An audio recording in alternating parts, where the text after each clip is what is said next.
My name is Lev Mullen. I'm from Alien Trap Software. We're developing Apotheon. This is a 2D platformer, action-based, and all the Greek gods are no longer helping humanity, so the world is going pretty much to ruin.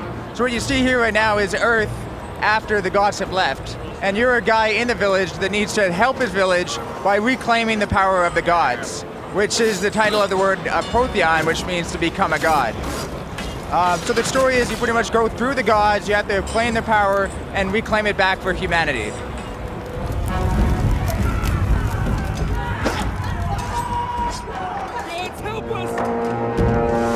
If you struggle, I'll only stick you harder.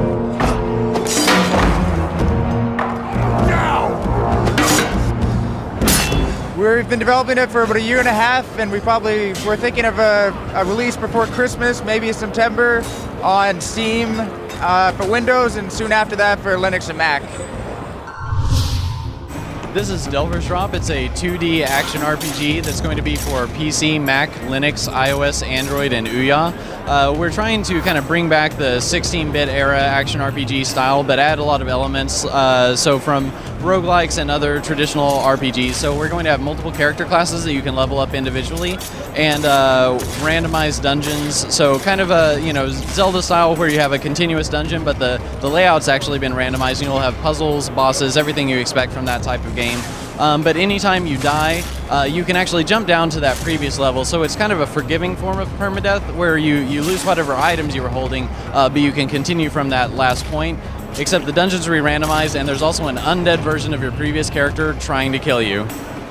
So yeah, it's as you die, like the difficulty will increase a little bit, but it's forgiving enough that you don't have to start over completely. But we are going to offer more of a hardcore option for people who want it. Hi, I'm David. I'm with Yacht Club Games. We're playing Shovel Knight. It's a old school platformer in the veins of Mega Man, Castlevania, Zelda 2, or having the modern design sensibilities.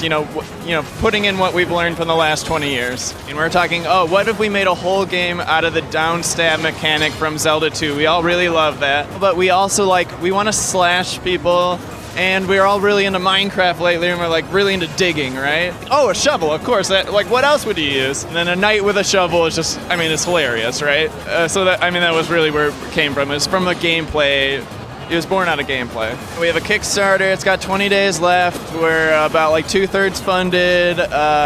We're planning for the game to come out in 6 months if it gets funded. And the more funding we get, the more platforms we'll be on. But right now we have announced PC. We're trying to get Steam greenlit, and we're on Wii U and 3DS also.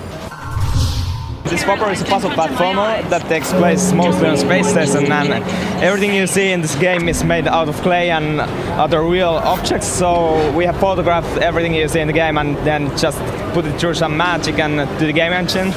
And the game itself is about this Swapper device, which is a device that can create new bodies and transfer your mind within those. It is a puzzle game about very few mechanics. It's really not only about this device, but also what is going on here, and you are trying to solve a big mystery. You can create 4 of them at the same time, but they are disposable, so you can just, for example, let one of them fall down a cliff and then create a new one. The main idea of the game is basically that you try to figure out if the device is actually transferring your mind or transferring your bodies or what the heck is going on.